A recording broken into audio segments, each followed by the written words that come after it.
Hermanos, me gustaría que abran sus Biblias en Mateo capítulo 7. Capítulo 7. 7. Mateo capítulo 7. No vamos a leer el sermón del monte completo, aunque si quieren leerlo. Pueden leerlo en casa. Claro, pueden leerlo después de que termine el culto. Mateo 7, vamos a ir a la parte final, versículos 24 al 27. Bueno, hasta el final, hasta el 29, para terminar el capítulo, puestos de pie. Leamos. La palabra del Señor dice así: Cualquiera pues que me oye estas palabras y las hace, le compararé a un hombre prudente que edificó su casa sobre la peña.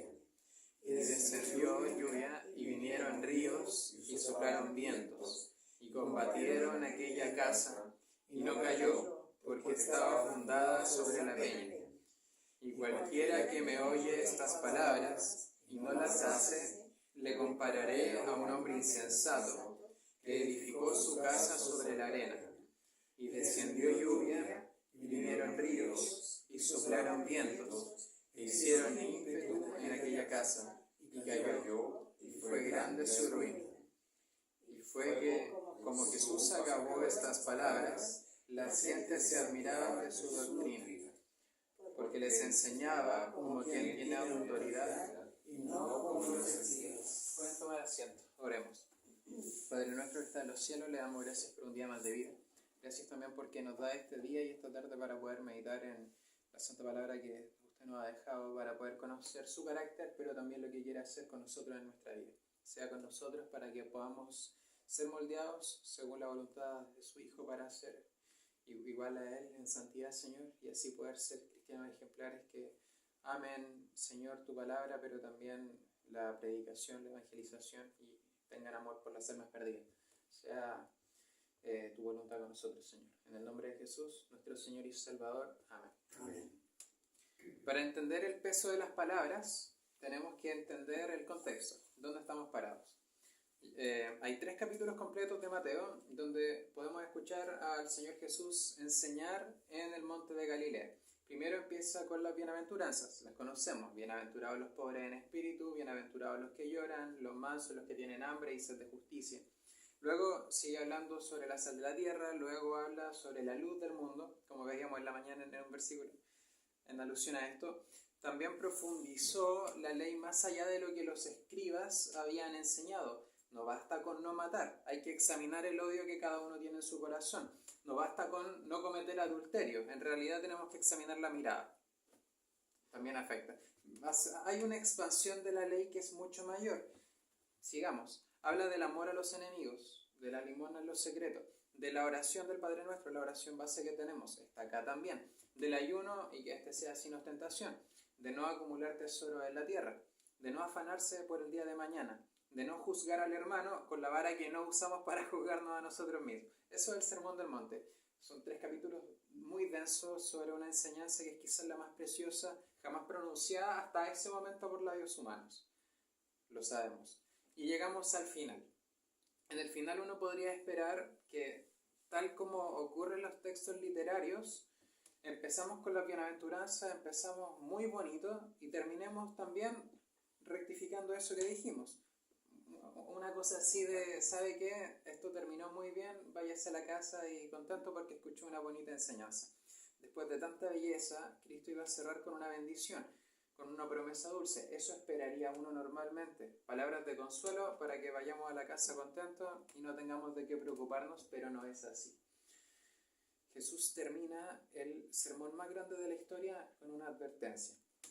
Acá Mateo nos dice un poco más adelante que la gente se admiraba de su doctrina. Por eso quise que leyéramos el versículo 28.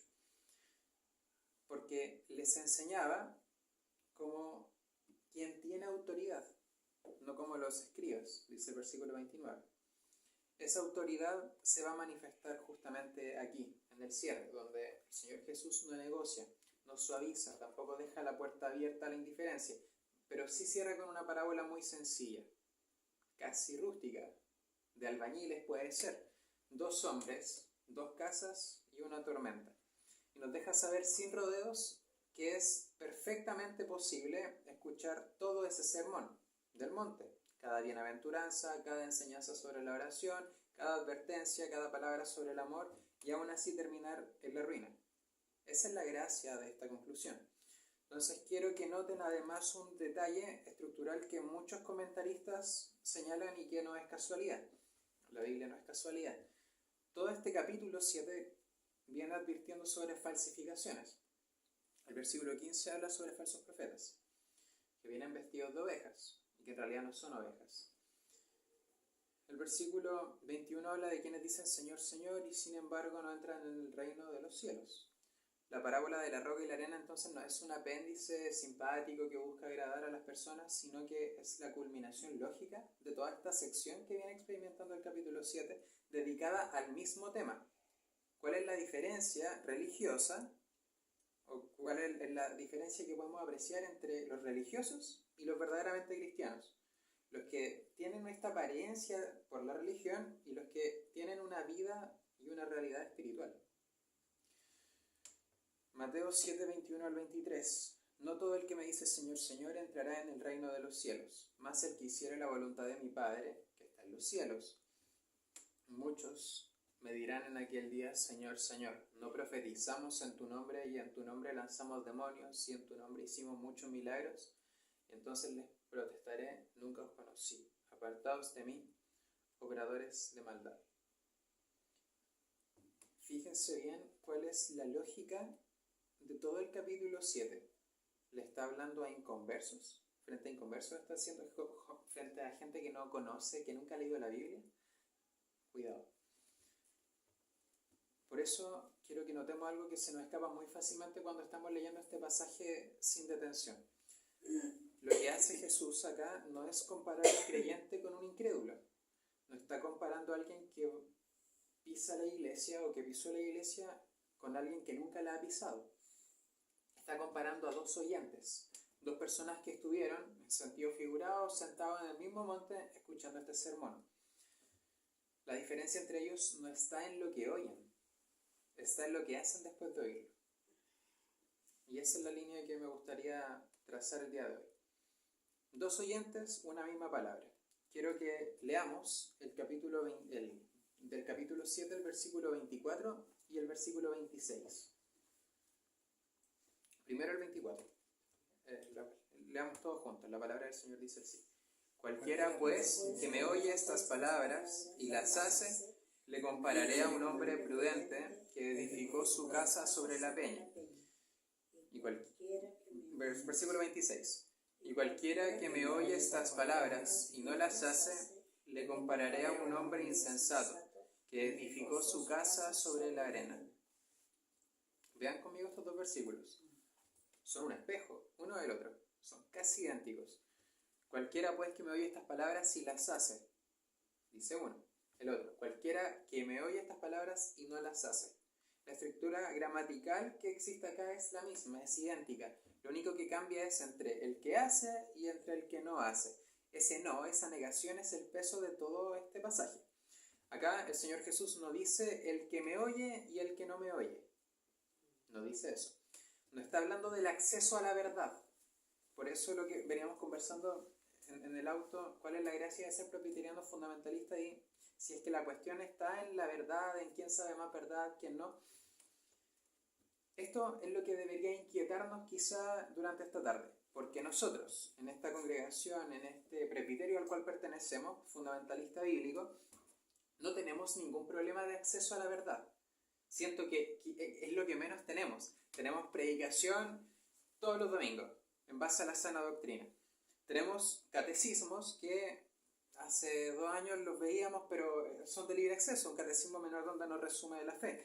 Tenemos confesiones de fe que se las enseñan a todos los miembros cuando deciden ser miembros de su iglesia, donde vemos que la confesión que queremos nosotros articula con precisión, una precisión casi quirúrgica y médica, lo que creemos. Lo estudiamos en la mañana, la confesión. ¿Y qué creemos respecto a la Santa Escritura? Si es plenaria y verbal, ¿qué significa cada concepto? preciso, lo creemos. ¿Qué creemos sobre Dios? ¿Qué creemos sobre el pecado? ¿Sobre la gracia de Dios? ¿Sobre la providencia de Dios? Si el problema fuera información, nosotros estaríamos fuera del problema, sin duda. No tengo ninguna duda sobre eso. En verdad estamos muy bien frente a otra iglesia. Quizás seríamos los más protegidos. El peligro entonces que identifica Jesús no es el de la ignorancia doctrinal o teológica, es la disociación.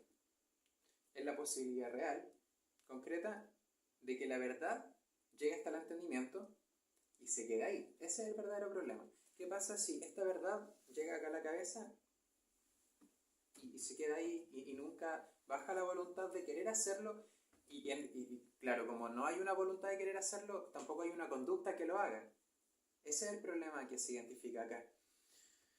Detengámonos acá entonces, porque hay un punto doctrinal que vale la pena examinar con mucha detención, sobre todo en una tradición como la nuestra que hace tanto énfasis correctamente en la justificación solo por fe, en lo que creemos. Cuando Cristo dice el que las hace, ¿está enseñando que la salvación es por obras? Para nada. Está contradiciendo lo que Pablo escribe luego en Efesios 2, 8 al 9, porque por gracia sois salvos por la fe, y esto no de vosotros, pues es don de Dios, no por obras para que nadie se gloríe. Jesús está hablando de la salvación por obras. Hago énfasis en este punto porque hay muchos que usan este versículo para decir que el que Jesús hable de el que las hace tiene que ver con la salvación. La respuesta es que no hay ninguna contradicción respecto a lo que dice Jesús y lo que dice Pablo. Y entender esto de forma correcta nos protege de estos errores que podrían tener otras congregaciones. El hacer del cual está hablando el Señor Jesús no es la causa de la salvación, es la evidencia de la salvación. Esta misma carta a los Efesios, un versículo después, versículo 10 del capítulo 2, declara que somos creados para buenas obras, las cuales Dios preparó de antemano para que anduviésemos en ellas. Leo el versículo: porque somos hechura suya, criados en Cristo Jesús para buenas obras, las cuales Dios preparó para que anduviésemos en ellas.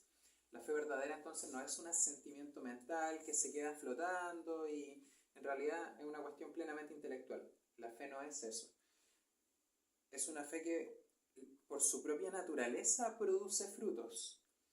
Santiago, con un estilo muy directo y muy cortante, lo dice de una manera que hay que tener presente. En el versículo 17 del capítulo 2 también. Así también la fe, si no tuviere obras, es muerta en sí misma.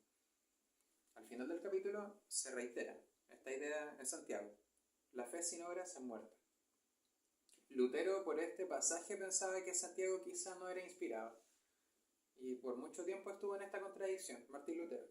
Y decía que acá hay salvación por obras. No. Está hablando en realidad de que la fe verdadera manifiesta frutos. Esto entonces no es una tensión entre lo que algunos plantean entre Pablo y Santiago. Común pensarlo. Es la misma verdad que se ve desde dos ángulos distintos. Pablo nos dice de dónde viene la salvación, de la gracia, no del mérito, no de obras. Santiago nos dice cómo se reconoce la salvación verdadera, por sus frutos, no por su mera profesión. Entonces, Jesús, en nuestro pasaje de Mateo, está hablando exactamente en la línea de Santiago. No está diciendo hagan obras para ganarse el cielo. Está diciendo la fe que no transforma la conducta no es la fe que se edifica sobre la roca, sea cual sea el credo que profesa. Piensen en un ejemplo de un médico que conoce perfectamente hasta el último detalle, que hizo una investigación y lo publicó, cuáles son los efectos del tabaco en los pulmones. Sabe el nombre de cada enfermedad que provoca, sabe el nombre de cada enfermedad que se puede provocar por fumar, incluso está habilitado para dar conferencias, y lo traemos acá, y nos viene a dar una charla, va a la iglesia Esmirna a dar una charla sobre cuáles son las consecuencias que produce el fumar. Termina su charla y sale de la iglesia y se fuma un cigarro. ¿El conocimiento lo protegió de algo? No lo protege de nada, porque el conocimiento que no se obedece no edifica, solamente informa. En información nosotros quizás estamos muy bien. ¿Cuántos de nosotros podríamos pasar un examen de doctrina reformada, hay que distinguir, con excelente calificación? Y sin embargo estar edificando en lo secreto de nuestra vida, en lo interno, sobre la arena. El examen entonces no es cuánto sabemos del Sermón del Monte, cuánto sabemos de la Biblia. La pregunta verdadera es qué estamos haciendo con el conocimiento que tenemos sobre la Biblia. Quiero que leamos los versículos 25 y 27. Todos juntos, 25 y 27. Leamos. Y descendió lluvia, y vinieron ríos, y soplaron vientos, y combatieron aquella casa, y no cayó, porque estaba fundada sobre la peña. 27. Y descendió lluvia, y vinieron ríos, y soplaron vientos, e hicieron ímpetu en aquella casa, y cayó, y fue grande su ruina. Excelente. Descendió lluvia, y vinieron ríos, y soplaron vientos, y combatieron aquella casa. Eso dice del hombre prudente. Las mismas palabras, casi letra por letra, se repiten respecto al insensato. Descendió lluvia, vinieron ríos, y soplaron vientos. ¿Por qué es importante parar acá? Porque la tormenta que se describe es idéntica para los dos. No hay un clima especial reservado para castigar al necio, no hay un clima benigno reservado para premiar al hombre prudente y diligente. La misma lluvia cae sobre las dos casas. Los mismos ríos suben, los mismos vientos soplan con la misma furia contra ambas paredes. La misma tormenta. Acá esto nos dice algo muy importante. La tormenta, hermanos, no crea la debilidad de la casa edificada sobre la arena. En realidad, la casa sobre la arena no se vuelve débil por la tormenta. La tormenta no tiene una función creadora, sino reveladora. La tormenta revela. Antes de que llegara la lluvia, es muy probable que esas dos casas se vieran prácticamente iguales. Por afuera, la misma fachada, las mismas tejas, las mismas ventanas, la misma puerta. Nadie, mirándola desde la calle, quizá hubiera podido decir y antecederse y asegurar que esa iba a caer y esa otra no, porque eran iguales. El defecto estaba enterrado, era invisible, está debajo de la superficie y solo la crisis sacó a la luz, lo reveló.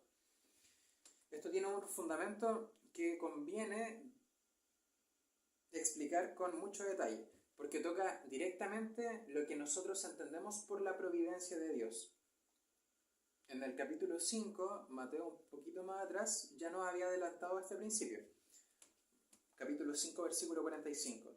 Para que seáis hijos de vuestro Padre que está en los cielos, que hace que su sol salga sobre malos y buenos, y llueve sobre justos e injustos. Ya se dijo antes. Veamos lo que implica. La lluvia en sí misma no es un instrumento que discrimina entre buenos y malos, entre cristianos y no cristianos. Es un elemento común de la providencia que cae sobre toda su creación, indistintamente. Lo que distingue al justo del injusto no es que uno reciba sol y otro tormenta, es lo que cada uno tiene debajo, esperando la tormenta. Y eso nos conecta con un tema que es muy propio de nosotros y que hemos intentado cuidar con mucho detalle.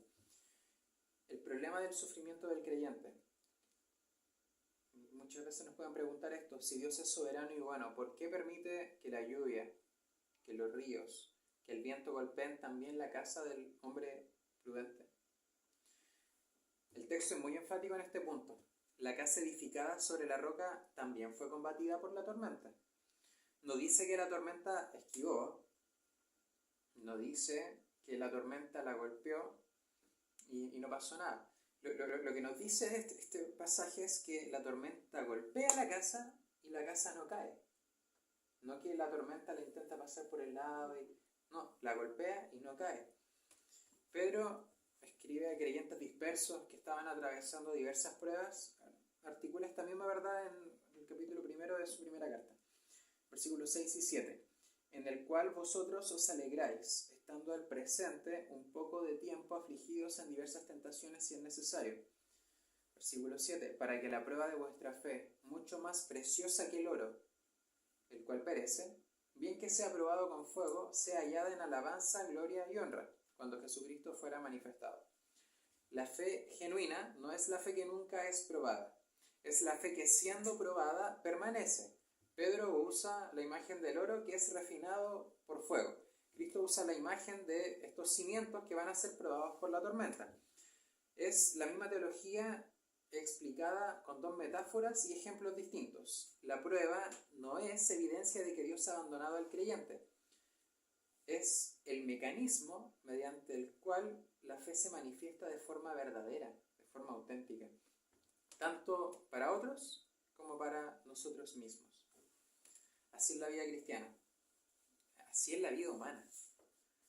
La enfermedad llega sin avisar, la pérdida de un ser querido está a la puerta, la duda que se mete quizás de noche cuando todavía estamos durmiendo, la persecución que están viviendo otros hermanos, la calumnia por lo que creemos, crisis económica que quizás desordena nuestros planes familiares, personales.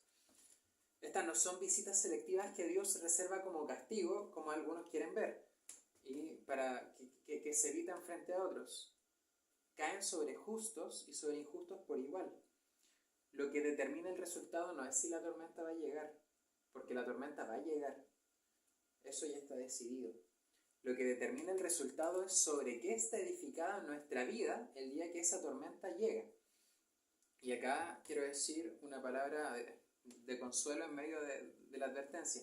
El cristiano que está fundamentado en la roca no recibe la promesa de que no lloverá. Recibe una promesa mucho más preciosa, y es que su casa no caerá. Esa es la promesa. Porque Dios en su providencia no nos libra de la tormenta, no nos libra de las pruebas y de las dificultades que podamos tener en nuestra vida, pero nos sostiene dentro de las dificultades y dentro de las pruebas que podamos presentar en nuestra vida.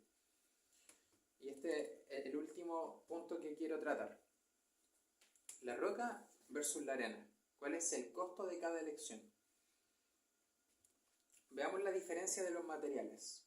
Uno edifica sobre la peña, sobre la roca, sobre la piedra. El otro edifica sobre la arena. Detengámonos un poco para pensar qué implica cada elección, porque a simple vista la arena quizás tiene todas las ventajas. Es blanda, es fácil de trabajar, está a la mano, está en la superficie. No hay que cavar, no hay que esforzarse, no hay que esperar. Uno quizás levanta la casa en la mitad del tiempo, porque no tiene que hacer todo el proceso que tiene que hacer con la piedra. Es la opción más cómoda. La roca, en cambio, exige un trabajo previo que nadie ve, que nadie aplaude. Lucas, contando esta misma enseñanza y siendo médico, agrega un detalle que es preciso, que Mateo no incluye. Lo que dice Lucas 6:48.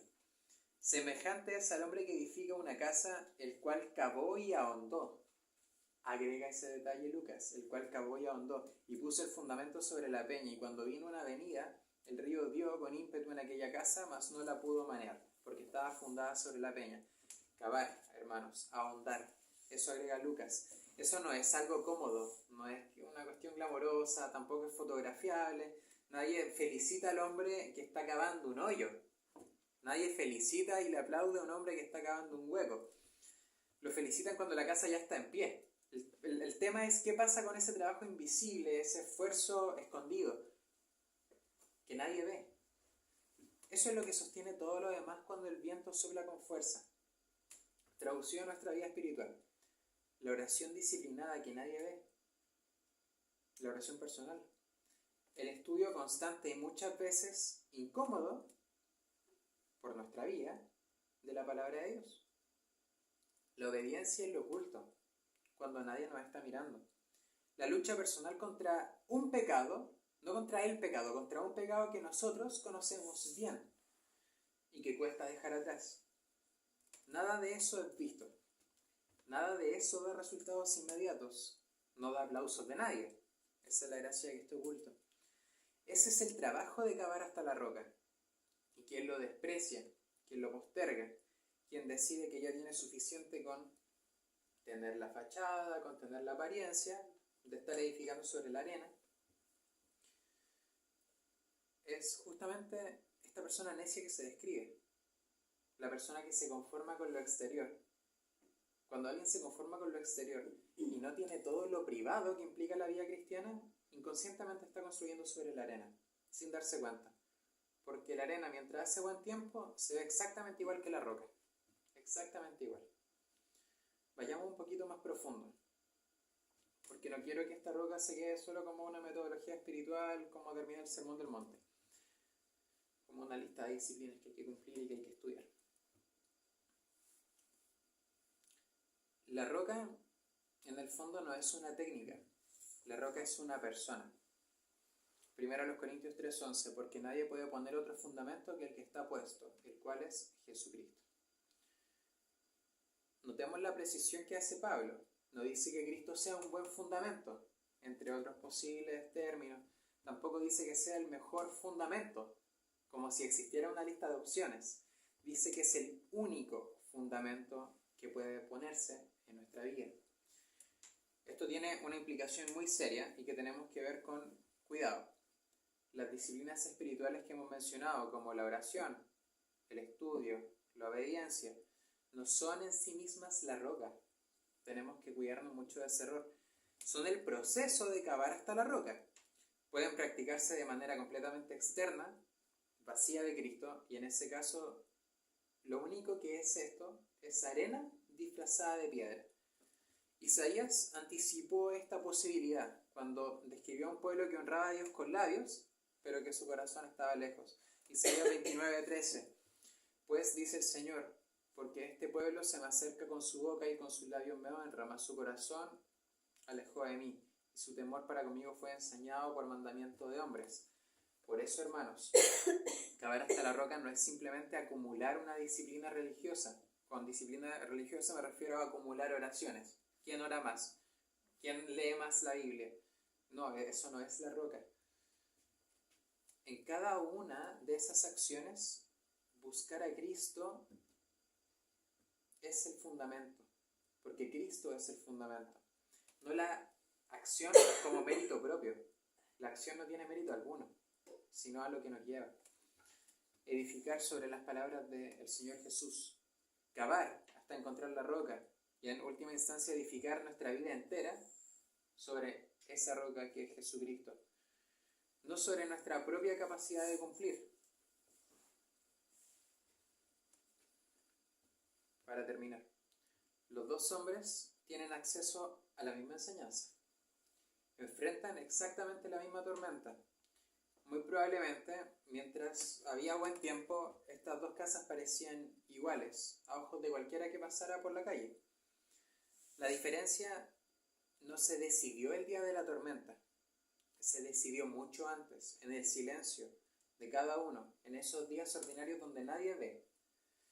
Cuando uno de los dos decide tomarse el trabajo de cavar hasta la roca y el otro se conforma con lo que tiene a mano en la superficie. Quiero que nos vayamos hoy con la pregunta, no con cuánto sabemos de la Biblia o cuánto sabemos del Sermón del Monte, porque muchos de nosotros quizá ya lo conocemos bastante bien, lo hemos leído más de una vez. Quiero que salgamos con una pregunta personal, mucho más íntima. ¿Qué he hecho yo esta semana, esta temporada de mi vida, con lo que ya sé? ¿Dónde está acabando mi vida en este momento sus cimientos? ¿Dónde están puestos los cimientos de mi vida en realidad? Las lluvias, los problemas, las dificultades llegan para todos por igual. Los ríos suben para todos. El viento, tarde o temprano, sopla contra cada casa que se ha construido bajo el cielo. Que cuando llegue a la nuestra, encuentre una casa fundada sobre la peña, no por nuestro propio esfuerzo en cavar, sino porque ese esfuerzo nos llevó una y otra vez de vuelta a Cristo, que es el único fundamento que puede sostener nuestra vida, el único, no otro, no la mejor opción, la única opción. Que el Señor Jesús, que nuestro Dios, nos ayude a ser no solamente oidores, sino hacedores fieles de su palabra. Oremos. Padre nuestro que está en los cielos, le damos gracias por un día más de vida. Gracias también porque nos da su palabra para poder meditar en ella, para poder, Señor, reflexionar en nuestra vida y en dónde está puesto nuestro cimiento. Le pido que sea con cada uno de nosotros, que podamos meditar durante esta tarde en qué estamos haciendo, Señor, en cómo lo estamos haciendo, Y muchas veces es muy fácil perder de vista este fundamento que es usted. Sea con nosotros, Señor, para ayudarnos a identificar esto, para poder cimentarnos en usted, Señor, que es la única manera que existe para poder ser fieles hijos suyos, Señor. Sea con nosotros también para poder compartir este mensaje, esta palabra, este fundamento, de tal forma que cuando el mundo vea este fundamento, Señor, bien cimentado, también sirva de testimonio para con los demás. Sea con nosotros, Señor, durante esta semana. Si lo pedimos y lo agradecemos en el nombre de Jesús, nuestro Señor y Salvador. Amén. Amén.